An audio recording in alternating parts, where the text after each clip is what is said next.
Bismillahirrahmanirrahim. Assalamu alaikum students. Today we discuss our fifth chapter, that is chemical reaction. In this chapter we will discuss chemical changes, chemical equation and balancing, law of conservation of mass, type of chemical reaction, and the last is chemical change in chemical reaction. Energy changes in chemical reaction. First हम लोग introduction की तरफ आते हैं. Matter, आप सबको पता है मैटर क्या है, आप सबको डेफिनेशन का यकीनन पता होगा मैटर क्या होता है. Anything which occupies space and has weight. Matter क्या होता है? कोई भी ऐसी चीज, एनीथिंग जिसका कोई वेट हो या कोई जगह घेरे, उसको हम लोग मैटर का नाम देते हैं. अब matter is made up of, आपकी जो बुक में उसमें स्टेटमेंट दी है इंट्रोडक्शन में, matter is made up of one और मोर एलिमेंट्री पार्टिकल्स. मैटर किसका बना हुआ है? एक या एक से ज्यादा एलिमेंट्री पार्टिकल्स का. और वो एलिमेंट्री पार्टिकल्स कौन कौन से हैं? That is atom, molecules and ions. उसने कहा है कि मैटर किसका बना हुआ है? एक या एक से ज्यादा एलिमेंट्री पार्टिकल्स का. और एलिमेंट्री पार्टिकल्स कौन कौन से हैं? एटम्स हैं, मॉलिक्यूल्स हैं और आयंस हैं. अब हम लोग एटम को डिफाइन करेंगे, मॉलिक्यूल को डिफाइन करेंगे और आयंस को डिफाइन करेंगे. और यकीनन आपको एटम और मॉलिक्यूल ग्रेड 6 में आप लोगों ने पढ़ा है. एटम क्या होता है? Smallest particle of an element. Element का बहुत ही स्मॉलेस्ट पार्टिकल, बहुत ही स्मॉलेस्ट हिस्सा, स्मॉलेस्ट बिल्कुल स्मॉलेस्ट पार्टिकल है एलिमेंट का, which take part in chemical reaction, जो कि केमिकल रिएक्शन में, which can take part in chemical reaction, एक केमिकल रिएक्शन में पार्टिसिपेट करता है एटम, तो उसको हम लोग कहते हैं atom. Atom is the smallest particle. किसका स्मॉलेस्ट पार्टिकल है? एलिमेंट का. और उसका काम क्या है? Which take part in chemical reaction. Next है मॉलिक्यूल. जब एटम कंबाइन करेंगे, जब दो या दो से ज्यादा एटम्स कंबाइन करेंगे, they will form the molecules. When two और more atom combines, they form molecules. Third one is ions. Some substances made up of charge particles. कुछ सब्सटेंसेस ऐसे होते हैं जो कि किसके बने हुए? Charge particle. को आपको पता है दो ही चार्जेस होते हैं, पॉजिटिव और नेगेटिव चार्ज. तो कुछ सब्सटेंसेस किसके बने हुए हैं? They are made up of charge particles. उन चार्ज पार्टिकल्स को कहते हैं आयंस. अब हम लोग यहाँ पे आयंस की कितनी टाइप्स हैं? दो टाइप्स हैं, दो ही चार्जेस होते हैं, इसकी टाइप्स भी दो ही हैं. Positive charge ion and negative charge ion. Positive charge ion को क्या टाइम का नाम देते हैं? इसकी एग्जांपल है सोडियम. ये देखिए क्या टाइम कहते हैं? Sodium. Negative charge ion anion कहते हैं, और इसकी एग्जांपल है दैट इज क्लोरीन. क्लोराइड हो जाएगा नेगेटिव चार्जेस. अब ये सोडियम पे जो पॉजिटिव चार्ज आया हुआ है, क्लोरीन पे जो नेगेटिव चार्ज आया हुआ है, आया कैसे है? ये एक पूरी एक पीछे इसकी है स्टेटमेंट है, एक हिस्ट्री है, जो थोड़ा सा जरा सा मैं आपको एक्सप्लेन कर देती हूँ कि ये कैसे सोडियम के ऊपर पॉजिटिव चार्ज आ गया है और क्लोरीन के ऊपर नेगेटिव चार्ज आ गया, कैसे कैटाइन बन जाता है, कैसे एनाइन बन जाता है. तो ये ऐसे है कि आपको पता है सोडियम जो है वो पीरियोडिक टेबल में फर्स्ट ग्रुप से ताल्लुक रखता है, जबकि क्लोरीन जो है वो 7 ग्रुप से ताल्लुक रखता है. जबकि सोडियम फर्स्ट ग्रुप से ताल्लुक रखता है, तो इसके अंदर, इसके आउटर मोस्ट शेल में, यानी आखिरी शेल के अंदर एक इलेक्ट्रॉन है. इसी वजह से इसको फर्स्ट ए ग्रुप में रखा गया है. क्लोरीन के आउटर इलेक्ट्रॉन्स की, मैं आउटर ऑर्बिट्स की बात करी हूं, आखिरी जो शेल है क्लोरीन का, उसके अंदर 7 इलेक्ट्रॉन्स है, इस वजह से 7 ग्रुप में जाके रखा हुआ है. आप जाके पीरियोडिक टेबल को आज देखिएगा तो उसमें आपको ये नजर आएगा कि सोडियम फर्स्ट ए ग्रुप में है और क्लोरीन जो है वो 7 ए ग्रुप में है, क्योंकि इसके आउटर मोस्ट शेल के अंदर 7 इलेक्ट्रॉन्स है क्लोरीन के अंदर, और सोडियम के अंदर 1 इलेक्ट्रॉन है इसके आउटर शेल में. अब आप लोगों को पता है कि नंबर ऑफ प्रोटॉन्स और इलेक्ट्रॉन्स सेम होते हैं, ठीक है. अब सोडियम के अंदर अगर हम लोग इसको सोडियम को बनाते हैं यहाँ पे, तो इसके अंदर इसके फर्स्ट शेल में 2 इलेक्ट्रॉन्स हैं, सेकेंड में 8 इलेक्ट्रॉन्स हैं, लास्ट में 1. मैंने कहा कि इसके आखिरी शेल में ओनली 1 इलेक्ट्रॉन है. ये सोडियम है और इसके प्रोटॉन्स भी इतने ही हो गए, जितने इलेक्ट्रॉन्स हैं 8, 9, 10, 11. जितने इलेक्ट्रॉन्स थे उतने प्रोटॉन्स. हम न्यूट्रॉन्स की आज अभी बात नहीं करेंगे, हम सिर्फ इलेक्ट्रॉन और प्रोटॉन्स को डिस्कस कर रहे हैं. तो प्रोटॉन्स भी 11, इलेक्ट्रॉन्स भी 11 है. अब क्लोरीन जो है वो जो कि मैंने अभी बताया है 7 ग्रुप से है, और इसके आउटर में ये फर्स्ट ग्रुप में है, क्योंकि इसके आउटर में 1 इलेक्ट्रॉन है.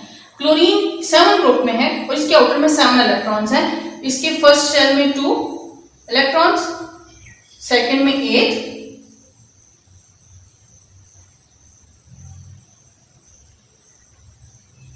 लास्ट में 7, यही कहा है मैंने, आउटर में इसके 7 होंगे। अब इसको अपना 8 कंप्लीट करने के लिए, क्योंकि इसको 1 चाहिए इलेक्ट्रॉन, क्लोरीन को सिर्फ 1 इलेक्ट्रॉन चाहिए कि ये अपना ये 8 पूरा कर दे, और ये जब अपना ये दे देगा तो उसका भी 8 पूरे हो जाएंगे। देख लें आप 2 और 8 इसके भी पूरे हो जाएंगे। अब ये क्या करता है, ये अपना 1 इलेक्ट्रॉन इसको दे देता है क्लोरीन को, ठीक है। जैसे हम लोग बनाते हैं ना टेबल चार्ट Na+Cl, तो ये कैसे बन रहा है NaCl, क्योंकि इसने अपने इलेक्ट्रॉन्स की शेयरिंग की होती है। अपना इलेक्ट्रॉन इसने इसको दे दिया क्लोरीन को, इसके भी 8 पूरे हो गए, आउटर में इसके भी 8 पूरे हो गए।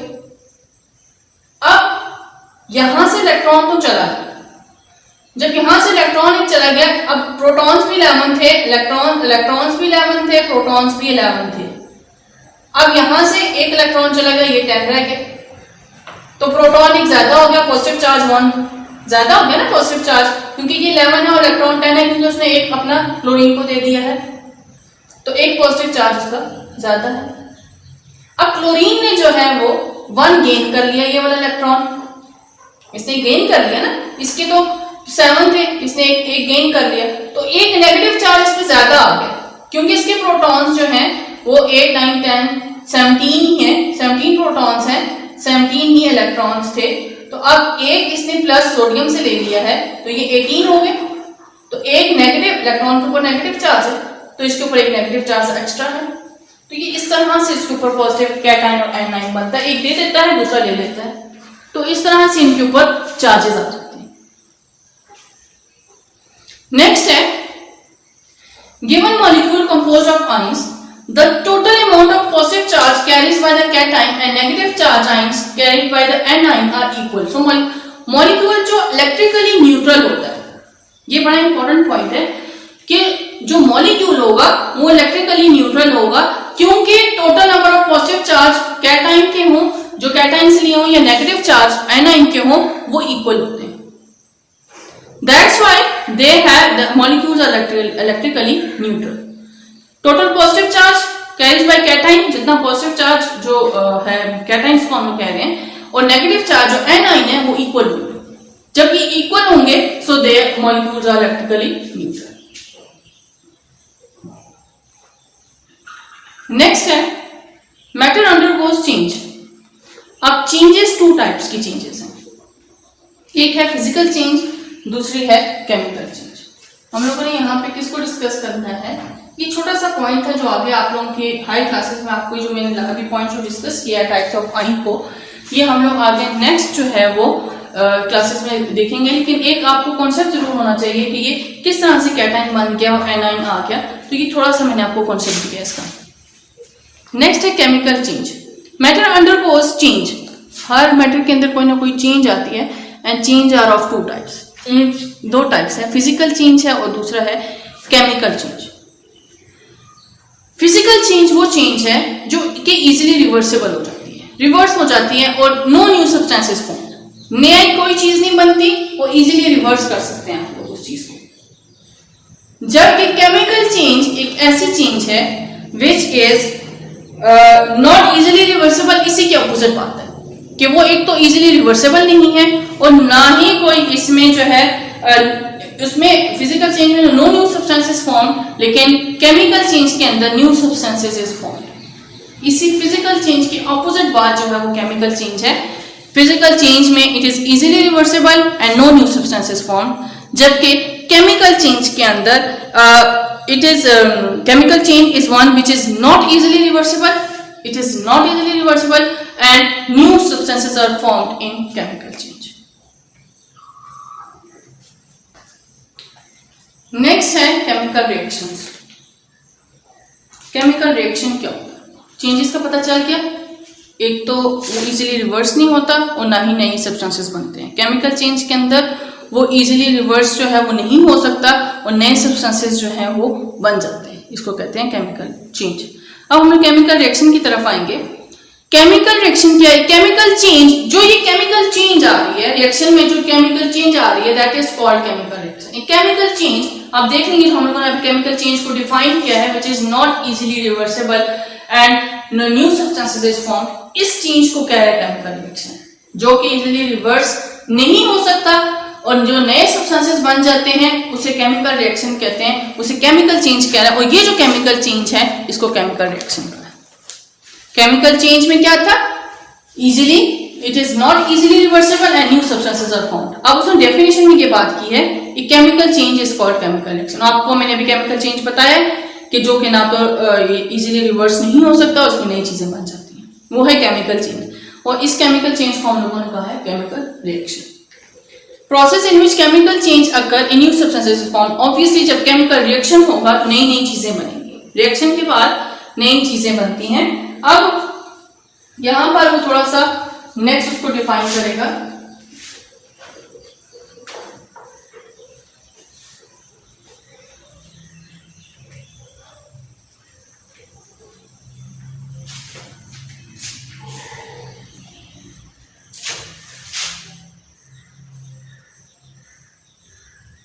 रिएक्टेंट्स, केमिकल चेंज है केमिकल रिएक्शन, जिसको डिफाइन हम लोगों ने ये करती है। Chemical change is called chemical reaction. Chemical change क्या था, not easily reversible and new substances is formed. अब हम लोग केमिकल रिएक्शन में बात करेंगे रिएक्टेंट्स की।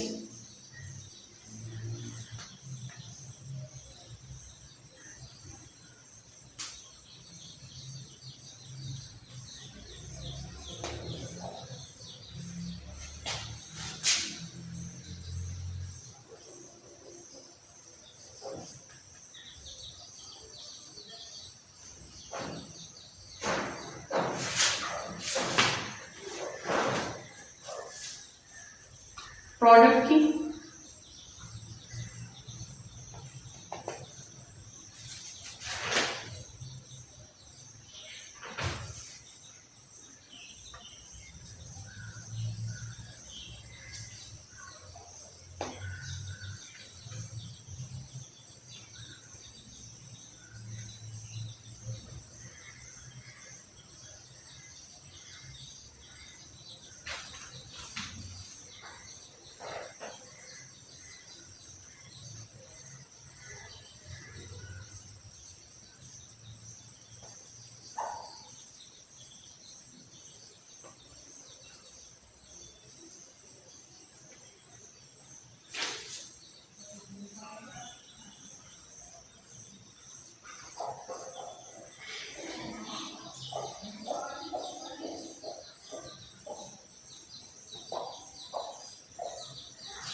केमिकल रिएक्शन क्या है, ये इसकी डेफिनेशन लिखी हुई है। Chemical change is called chemical reaction. Chemical reaction किसको कहते हैं, केमिकल चेंज। केमिकल चेंज क्या था, विच is not easily reversible and new substances is form. Physical change की ऑपोजिट जो बात थी वो है जी केमिकल चेंज। हम लोगों ने केमिकल चेंज को पढ़ा, मैटर अंडरगोस चेंजेस, और चेंजेस जो है वो टू टाइप्स की चेंजेस थी, एक फिजिकल चेंज थी, दूसरी केमिकल चेंज थी। फिजिकल चेंज क्या थी, easily reversible and no new substances is formed.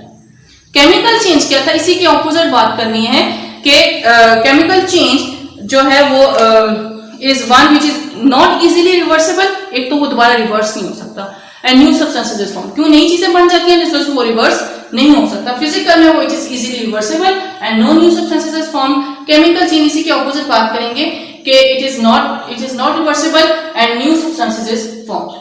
अब नेक्स्ट जो उसने केमिकल रिएक्शन को डिफाइन किया है, तो केमिकल रिएक्शन क्या है, केमिकल चेंज। ये जो केमिकल चेंज आ रही थी जिसमें चीज ना तो रिवर्स हो सकती है और नई चीजें बन जाती हैं, उसको हम लोगों ने केमिकल रिएक्शन कहा है। और इस प्रोसेस के अंदर केमिकल चेंज जो आ रही है, इस केमिकल चेंज से क्या हो रही है, नई चीजें बन रही है, न्यू सब्सटेंसेस इज फॉर्म्ड। अब न्यू सब्सटेंसेस बनने के लिए कुछ रिएक्टेंट्स और प्रोडक्ट्स को उसने डिफाइन किया है। रिएक्टेंट क्या होता है? ये रिएक्टेंट है जी, ये आप देखेंगे ये रिएक्टेंट है और ये प्रोडक्ट है। इसको रिएक्टेंट कहते हैं, इसको प्रोडक्ट कहते हैं। रिएक्टेंट वो है substances used to start material. ये देखिए किसी भी केमिकल रिएक्शन में ये स्टार्टिंग मटेरियल है। ये जो स्टार्टिंग मटेरियल है इसको हमने रिएक्टेंट कहा।